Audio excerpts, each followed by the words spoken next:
انہی کے دامن سے پھوٹتی ہے۔ ان کی زبان جب زہر اگلنے لگے اور ان کے لفظ شعلے بن جائیں تو معاشرے بسم ہو کے رہ جاتے ہیں اور معاشرے جل کے خاشاک ہو جاتے ہیں۔ اس لیے خاص طور پہ اس طبقے کو اپنا ہمیشہ محاسبہ کرنے کی ضرورت ہے کہ ہمارے عمل سے، ہمارے رویے سے، طرز زندگی سے، ہماری گفتگو سے، ہمارے کسی لہجے سے کسی کے لیے تفریق، تشتت، افتراق اور لڑائی پیدا نہ ہو۔ تو یہ بات بہت ہی اہم ہے جو اللہ کے محبوب علیہ الصلوۃ والسلام نے بیان فرمائی۔ اللہ کے محبوب علیہ السلام فرماتے ہیں میں نے ایک منظر دیکھا، ایک سوراخ ہے، اس سے ایک بیل نکلتا ہے، نکلنے کے بعد دوبارہ گھسنے کی کوشش کرتا ہے لیکن گھس نہیں پاتا۔ تو میں نے جبریل سے پوچھا کہ یہ کیا ماجرا ہے؟ تو جبریل نے کہا کہ حضور یہ ان لوگوں کی مثال بیان کی ہے جو زبان سے بڑا بول نکال دیتے ہیں اور پھر دوبارہ اس کو لینا چاہتے ہیں تو پھر وہ واپسی نہیں ہو سکتی۔ بعض اوقات آپ کوئی ایسی بات کر دیتے ہیں جس سے فتنہ پھیلنا شروع ہو جاتا ہے، جس سے شر پھیلنا شروع ہو جاتی ہے، جس سے معاشرے کے اندر تشتت اور افتراق پیدا ہونا شروع ہو جاتا ہے، جس سے لوگ آپس میں الجھ پڑتے ہیں۔ تو آپ آرام سے زبان سے کوئی جملہ نکال دیتے ہیں لیکن بعد میں اس کو واپس لینا چاہیں لیکن وہ شر پھیل چکی ہوتی ہے۔ تو اسی لیے ہمارے بزرگوں نے ہمیں یہ کہا ہے کہ بولنے سے پہلے 100 مرتبہ بات کو تول لو، غور کر لو، فکر کر لو۔ کمان سے تیر نہ نکلا ہو، آپ کے پاس اختیار ہوتا ہے کہ جب چاہو اس کو پھینک لو، لیکن جب آپ کمان سے تیر چھوڑ چکے ہوں تو پھر آپ کا اختیار ختم ہو جاتا ہے۔ پھر وہ زخمی کرے، کسی کی موت کا سبب بنے یا وہ تیر ضائع چلا جائے، پھر تمہارا اختیار نہیں ہوتا۔ تو بولنے سے قبل ضرور سوچو کہ میری زبان سے نکلا ہوا کوئی جملہ اس معاشرے پر کیا اثر پیدا کرے گا، اور جب زبان سے جملہ نکل گیا تو پھر آپ کے اختیار میں نہیں ہے۔ تو یہ بہت ضروری ہے۔ اس وقت ہر بندہ جو زبان میں آئے بول دیتا ہے، ہر بندے کو اس وقت بولنے کی جو لت ہے، اور آج کل تو وہ سوشل میڈیا کے اوپر جو من میں آیا تنہائی میں وہ لکھ دیا اور لکھ کے معاشرے کے اندر لوگوں کے اندر وہ چیز وائرل کر دی، جس طرح کی تصویر چاہا ڈال دی، لیکن پھر بعد میں وہ آپ کے اختیار میں چیز نہیں رہتی ہے۔ بلکہ اب تو اتنے بخسیس اور اتنے نیچ فطرت کے لوگ بھی سوشل میڈیا پہ بیٹھے ہوئے ہیں۔ کسی زمانے کے اندر جو گندے مزاج کے لوگ ہوتے تھے وہ واش روم کے اندر بیٹھ کر کے چھپ کے اپنے خب سے باطن کا اظہار کرتے تھے، اور واش روم کی دیواروں کے اوپر جو ان کے من میں غلاظت ہوتی وہ لکھ دیا کرتے تھے۔ پبلک واش رومز کے اندر ایسے مناظر آپ نے بھی دیکھے ہوں گے کہ انسانیت کا سر شرم سے جھک جاتا ہے۔ ایسے چھوٹی سوچ کے لوگ وہاں بیٹھ کر کے جو ہے وہ لکھ دیا کرتے تھے۔ اب وہی لوگ، ان کو ایک سوشل میڈیا کا پلیٹ فارم مل گیا ہے اور وہ یہاں اپنے بند کمرے میں جو چاہیں لکھ کے اس کے اوپر ڈال دیں، اور اس کی شر اور اس کا فساد اور اس کی غلاظت، اس کی گندگی کے چھینٹے کہاں کہاں تک پہنچتے ہیں، ان کو اس سے غرض نہیں ہوتی۔ تو ایک ایک حرف جو زبان سے نکلتا ہے، تمہارا قلم سے نکلا ہوا ایک ایک جملہ، اس کا حساب ہونا ہے قیامت کے دن۔ ایک ایک چیز کے بارے میں پوچھا جائے گا۔ اور آج اگر تم سوشل میڈیا پہ کوئی بات چھوڑتے ہو، یا کسی مجمع عام کے اندر کوئی بات کرتے ہو، یا تنہائی کے اندر کوئی بات کرتے ہو اور پھر اس کی شر پھیلتی ہے، تو وہ شر تو پھر سفر کرتی رہے گی۔ تم اب وہ جملے کہنے چھوڑ بھی دو، تم اپنا وہ اکاؤنٹ بند بھی کر دو، لیکن وہ شر، وہ غلاظت، وہ گندگی، وہ چھینٹے جو اڑے تھے وہ آگے بڑھتے رہیں گے، اور اس کا گناہ تمہارے نامہ اعمال میں، تمہارے کھاتے میں درج ہوتا رہے گا، حتیٰ کہ تم مر بھی گئے تو پھر بھی تمہارے نامہ اعمال کے اندر وہ سب کچھ اترتا رہے گا۔ اس لیے اپنے آپ کو محتاط کرنے کی ضرورت ہے، اور اپنے ایک ایک لمحے کو محفوظ کرنے کی ضرورت ہے۔ اپنے وقت کو قیمتی جانو، اپنی زبان کو کھولنے سے قبل 100 بار سوچو کہ جو میں لفظ کہہ رہا ہوں وہ کیا مجھے کہنا چاہیے یا نہیں۔ میرے اور آپ کے آقا و مولا نے فرمایا جو اللہ اور پچھلے دن پر ایمان رکھتا ہے وہ خیر کی بات کہے ورنہ چپ رہے، اس کا چپ رہنا اس کے لیے بہتر ہے، اور اگر وہ کہنا چاہتا ہے تو وہ خیر کی بات کہے۔ تو فرمایا میں نے وہاں پیل نکلتے ہوئے دیکھا اور پھر دوبارہ گھسنا چاہتا ہے تو گھس نہیں پاتا۔ تو کہا جبریل نے کہ یہ وہ بول ہے جو زبان سے نکالا جا چکا ہے، اب دوبارہ زبان میں اس کو داخل نہیں کیا جا سکتا۔ اور مختلف صورتیں حضور نے دیکھی، لوگوں کو عذابوں کے اندر مبتلا دیکھا، لوگوں کو تکلیفوں کے اندر مبتلا دیکھا، کسی کو خون کی نہر کے اندر غوطے کھاتے دیکھا، کسی کے پیٹ کے اندر سانپ دیکھے۔ اور جبریل سے پوچھا تو جبریل نے عرض کی یا رسول اللہ یہ سود خور ہے، یا رسول اللہ یہ حرام کھانے والا ہے، یہ فلاں جرم کا مرتکب شخص ہے۔ تو وہ صورتیں حضور علیہ السلام کو دکھائی گئی اور وہ مناظر حضور کو دکھائے گئے۔ اور دوسری جانب جنت میں حضور نے ان خوش نصیب لوگوں کو بھی دیکھا کہ جن کی نیکیوں کی وجہ سے وہ اللہ کی رحمتوں کے حصار میں ہیں۔ ایک شخص کو دیکھا جو نور عرش میں ڈوبا ہوا ہے اور وہ نور ہی نور میں ہے۔ اللہ اکبر۔ تو جبریل سے حضور نے پوچھا یہ کون شخص ہے؟ تو جبریل امین نے اس کی 3 خوبیاں بیان کی، ان میں سے ایک خوبی یہ تھی کہ وہ اپنے والدین کا فرما بردار ہے۔ حضور علیہ الصلوۃ والسلام نے معراج کی شب بہت نظارے دیکھے، جنت دوزخ کو مشاہدہ کیا۔ حضور نے انبیاء علیہ السلام سے ملاقاتیں کی۔ پہلے آسمان پہ حضور علیہ الصلوۃ والسلام نے حضرت آدم علیہ السلام کو دیکھا، دوسرے آسمان پہ دیگر حتیٰ کہ 7ویں آسمان تک مختلف نبیوں کو دیکھا۔ اور پھر اس کے بعد حضور علیہ الصلوۃ والسلام 7 آسمانوں سے گزرتے ہوئے جب سدرۃ المنتہا پہ پہنچے تو جبریل امین نے کہا کہ حضور اب اس سے آگے میں نہیں جا سکتا۔ اللہ اکبر۔ پھر سبز نوری تخت آیا جس پہ حضور جلوہ فراز ہوئے، رف نامی اس تخت پہ حضور بیٹھے۔ پھر حضور وہاں تک پہنچے جہاں کسی کا خیال بھی نہیں پہنچ سکتا۔ خرد سے کہہ دو کہ سر جھکا لے، گماں سے گزرنے والے، یہاں خود پڑے ہیں جہت کو لالے، کوئی کیا بتائے کدھر گئے تھے، سراغ عین و متا کہاں تھا، نشان کیف و الا کہاں تھا، نہ کوئی ساتھی نہ کوئی راہی، نہ سنگ منزل نہ مرحلے تھے، کمان امکان کے جھوٹے نقطوں تم اول آخر کے پھیر میں ہو، محیط کی چال سے پوچھو کدھر سے آئے کدھر گئے تھے، کوئی حد ہے ان کے عروج کی، بلغل اولاب کمالے۔ حضور علیہ الصلوۃ والسلام فرماتے رأیت ربی فی احسن صورہ۔ اللہ اکبر۔ سب سے بڑی دولت جو حضور نے ملاحظہ کی، سب سے بڑا نور جو حضور نے دیکھا، سب سے بڑی قدرت کی نشانی جو حضور نے دیکھی، وہ یہ تھا کہ حضور نے سر کی آنکھوں سے اپنے رب کا دیدار کیا۔ نور ہی نور، اجالے ہی اجالے، روشنیاں ہی روشنیاں۔ اللہ اکبر۔ خود بلایا محبوب کو اور اپنا جلوہ دکھایا۔ ایک کوہ طور پہ خود چل کے جاتے ہیں، رب ارنی انظر الیک، مالک میں تجھے دیکھنا چاہتا ہوں۔ تو جواب کیا ملتا ہے؟ لن ترانی، اے موسیٰ تم مجھے نہیں دیکھ سکتے۔ اور ایک ام ہانی کے گھر لیٹے ہیں اور چادر اوڑھ کے استراحت کر رہے ہیں۔ جبریل جا کے حاضر ہو کے عرض گزار ہوتے ہیں، ان اللہ اشتاق الی لقائک یا رسول اللہ، محبوب آپ لیٹے ہو، آپ کا رب آپ کا دیدار کرنا چاہ رہا۔ تبارک اللہ، شان تیری، تجھی کو زیبا ہے بے نیازی، کہیں پہ وہ جوش لن ترانی، کہیں تقاضے وصال کے تھے۔ ایک کوہ طور پہ خود چل کے جاتا ہے اور دیدار کی طلب کرتا ہے، مالک میں تجھے دیکھنا چاہتا ہوں۔ جواب کیا ملتا ہے؟ لن ترانی، اے موسیٰ تم نہیں دیکھ سکتے۔ پہم اصرار ہوتا ہے بار بار، یا اللہ میں تجھے دیکھنا چاہتا ہوں۔ علماء نے لکھا جب یہ کہہ دیا گیا تم نہیں دیکھ سکتے تو پھر تقاضا کیوں تھا؟ کہا اس لیے کہ رب کا کلام سنا تھا، اس لیے تڑپ تھی، جس کے کلام میں اتنا لطف ہے دیدار کا مزہ کیا ہوگا۔ تو کہا تھا مالک میں تجھے دیکھنا چاہتا ہوں۔ اچھا اگر مجھے دیکھنا چاہتے انظر الی الجبل، اس پہاڑ کو دیکھو، اگر یہ اپنی جگہ پہ کھڑا رہا تو تم مجھے دیکھ لو گے۔ اللہ نے اپنی رویت کو استقرار جبل کے ساتھ معلق کر دیا۔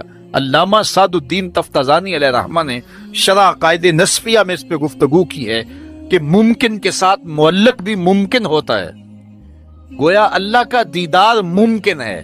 تو اللہ تعالیٰ جل شانہ نے کہا کہ اس پہاڑ کو دیکھو، یہ اگر اپنی جگہ ٹھہرا رہا تو تم مجھے دیکھ لو گے۔ یہ الگ بات ہے کہ وہ پہاڑ ٹھہر نہ سکا، اللہ کے جلووں کی تاب نہ لا سکا۔ اللہ تعالیٰ نے اس پہاڑ پہ جب اپنی تجلی کا نزول کیا، اور وہ بھی تجلی ذاتی نہیں تھی، تجلی صفاتی، اور اس کا بھی عکس پرتو، ظل اور سایہ اس پہاڑ پہ ڈالا، اور پہاڑ اس جلوے کی تاب نہیں لا سکا، طور جلنے لگا، خرّ موسیٰ صاعقہ قرآن بتاتا ہے۔ حضرت موسیٰ علیہ السلام بھی بے ہوشی کی کیفیت میں زمین پر تشریف فرما ہو گئے۔ اللہ اکبر۔ اس کے بعد جب ہوش میں آئے تو حضرت موسیٰ اللہ کی بارگاہ میں عرض گزار ہے، مالک میں تیرے حضور توبہ کرتا ہوں، میں نے تقاضا ہی کیوں کیا۔ اللہ اکبر۔ جلووں کی تاب نہیں لا سکے، اور وہ تجلی ذاتی بھی نہیں تھی، تجلی صفاتی تھی، اور وہ بھی تجلی صفاتی کا عکس تھا، سایہ تھا، اور وہ بھی پہاڑ پہ پڑا، پہاڑ سے منعکس ہو کے حضرت موسیٰ علیہ السلام پہ آیا، لیکن تاب نہیں لا سکے۔ لیکن اللہ کے دیدار کا سرما تو آنکھوں میں لگ گیا تھا، ایک جھلک تو پڑی تھی۔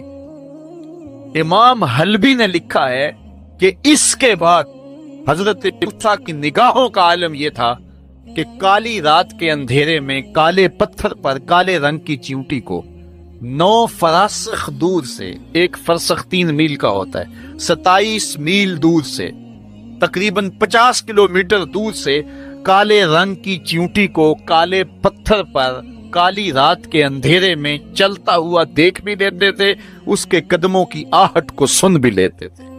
یہ اللہ کا کلام سننے کی وجہ سے کانوں میں یہ سماعت آ گئی، اور اللہ کا دیدار کرنے کی وجہ سے آنکھوں میں یہ توانائی آ گئی کہ 50 کلومیٹر دور کالی رات کے اندھیرے میں، شب دیجور کی ظلمتوں میں، کالے رنگ کی چیونٹی کو چلتا ہوا دیکھتے بھی، اس کے قدموں کی سنسراہٹ کو سنتے بھی۔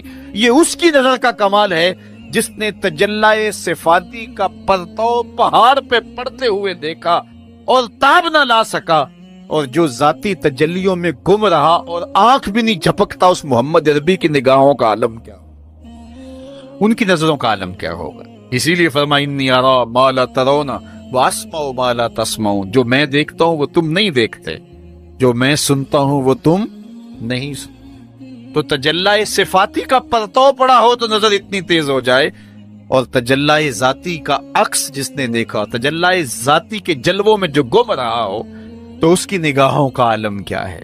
اللہ اکبر۔ یہاں تو خرّ موسیٰ صاعقہ ہے، وہاں کیا ہے، ما زاغ البصر وما طغی، آنکھ نہ ہی تو چندھیائی اور نہ حد ادب سے متجاوز ہوئی۔ کیسی آنکھ ہے، جب جلوائے محبوب دیکھا تو آنکھ چندھیائی بھی نہیں۔ آپ سورج کو دیکھیں اور وہ دوپہر پر ہو اور جو ہے وہ پورے جلال پر ہو تو آپ کی آنکھیں چندھیا جاتی ہیں، آپ دیکھ نہیں پاتے، آنکھوں میں پانی اتر آتا ہے۔ اب یہ آنکھیں کیسی تھیں کہ جب جلوائے جمال خدا دیکھا تو خدا کہہ رہا ہے، رب کہہ رہا ہے، ما زاغ البصر، کیسی آنکھیں ہیں کہ جو چندھیائی نہیں ہیں، وما طغی، اور حد ادب سے متجاوز بھی نہیں ہوئی ہیں۔ دنیا پر ایسا ہوتا ہے، کسی منظر کو کوئی نظر دیکھے تو نظر منظر کی تعریف کرتی ہے نا، کوئی نظارہ دیکھے تو ناظر تعریف کرتا ہے نا، واہ واہ کیسا نظارہ تھا، کیسا منظر تھا۔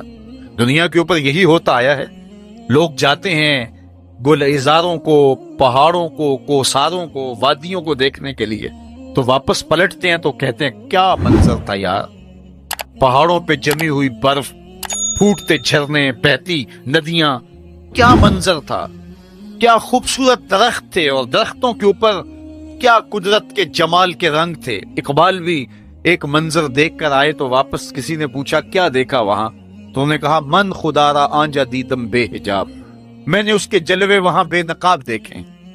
تو جب کوئی ناظر کسی منظر کو دیکھتا ہے تو ناظر منظر کی تعریف کرتا ہے کہ واہ واہ کیسا منظر تھا، آنکھوں سے ہٹتا ہی نہیں ہے۔ یہ پہلی مرتبہ دنیا میں ایسا ہوا کہ ناظر نے منظر کو دیکھا تو منظر کہنے لگا واہ کیسی آنکھ ہے جو نہ چندھیاتی ہے نہ حد ادب سے گزر۔ یہ پہلی بار ایسا ہوا، ما زاغ البصر وما طغی۔ تو محبوب کریم نے، اللہ اکبر، اگر یہ کہا جائے کہ حضور کی روح نے معراج کیا تھا، یہ خواب دیکھی تھی، تو یہ آیت اس کی دلیل ہے کہ جب خواب دیکھی جاتی ہے تو یہ آنکھیں بند ہوتی ہیں. خواب خیال سے دیکھی جاتی ہے. وہ ایک خیال ہے جو پرواز کرتا ہے، اس کا تعلق دماغ سے ہوتا ہے.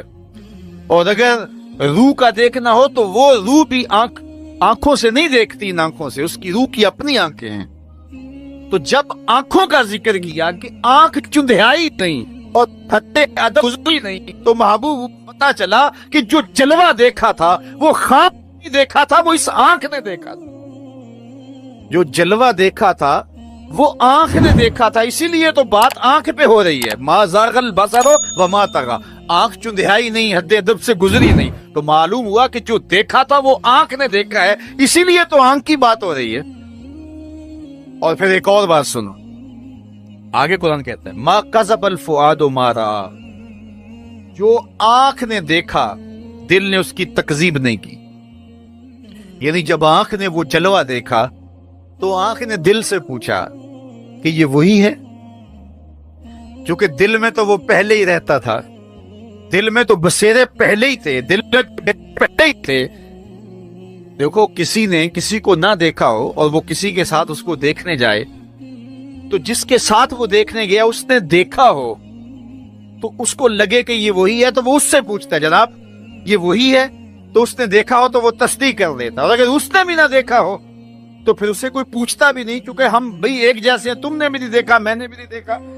تو جب کسی نے پہلے دیکھا ہوا ہو تو پھر دوسرا اس کو پوچھتا ہے ہاں وہی ہے، اور وہ کہتا ہے ہاں وہی ہے. اور وہ یہ تب کہہ سکتا ہے کہ اس نے پہلے دیکھا ہو.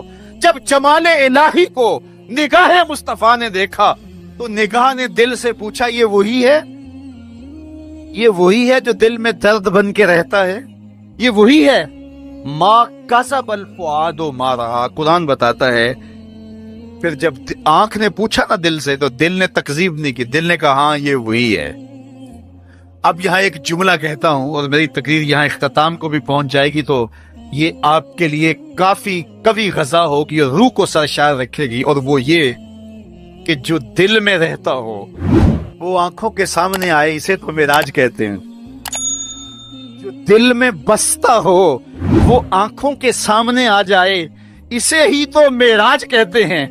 اس لیے دل نے تو پہلے ہی دیکھا تھا، دل میں تو وہ پہلے ہی رہتا تھا. آج شب جو ہے وہ آنکھ نے دیکھا تو آنکھ جو ہے وہ تڑپ کے دل سے پوچھتی ہے وہی ہے. اللہ اکبر. تو پھر آنکھ نے جب پوچھا تو دل نے ما کذب الفؤاد، دل نے تکذیب نہیں کی بلکہ دل نے تصدیق کی. اللہ اکبر. آپ قرآن پوچھئے، قرآن کہتا ہے افتمارونہ علی ما یری. تم بحث کر رہے ہو، لڑ رہے ہو، الجھ رہے ہو آپس میں اس پر کہ جو اس نے دیکھا تم دیکھنے پہ الجھ رہے ہو. وَلَقَدْ رَآهُ نَزْلَةً أُخْرَى. جو پھر اس نے 2 بار دیکھا. تم ایک بار کی بات کر رہے ہو، اس نے 2 بار دیکھا. اللہ اکبر. ما کذب الفؤاد ما رأى. آنکھ کیسی ہے؟ حد ادب سے آگے نہیں گزرتی، چندھیاتی بھی نہیں ہے. بات ساری آنکھ کی ہو رہی ہے تو پھر بات خواب کی کہاں آ گئی؟ آنکھ کی بات ہو رہی ہے، آنکھ ہی دل سے پوچھ رہی ہے. تو بار بار آنکھ کی بات ہو رہی ہے. آنکھ نے دیکھا، آنکھ نے دیکھا. اچھا صرف دیکھا ہی کوئی بات نہیں ہوئی؟ اللہ اکبر. صرف دیکھا ہی کوئی بات نہیں ہوئی؟ قرآن سے پوچھتے ہیں، سورہ نجم اٹھاتے ہیں فَأَوْحَى إِلَىٰ عَبْدِهِ مَا أَوْحَىٰ. کہاں باتیں بھی ہوئی تھی. اللہ اکبر. اب ساری توجہ ادھر ہوگی. کیا بات ہوئی؟ اعلامیہ کیا جاری ہوا؟ یہ مرکزی نقطہ ہے نا. ملاقات ہوئی ہے، اب کان کھڑے ہو گئے. پھر کوئی بات بھی ہوئی؟ جواب ہے ہاں ہوئی. فَأَوْحَىٰ. ہاں بات ہوئی. فَأَوْحَىٰ إِلَىٰ عَبْدِهِ. اس نے اپنے بندے سے کوئی بات کی. اب سماعتیں رک گئیں، سانسیں بھی رک گئیں. اب سنیں تو صحیح کیا بات ہوئی. اب سنو کیا بات ہوئی. اور اس بات پہ بات ہی ختم ہے. کیا لفظ ہیں اور کیا قرآن کا اسلوب ہے. قرآن تو واقعی اللہ کا کلام ہے. پھر ذرا سنیے ذرا کیا منظر ہے، لطف کیا ہے کہ ملاقات ہوئی. ملاقات کو قرآن بیان کر رہا ہے. آنکھ جھپکی نہیں ہے.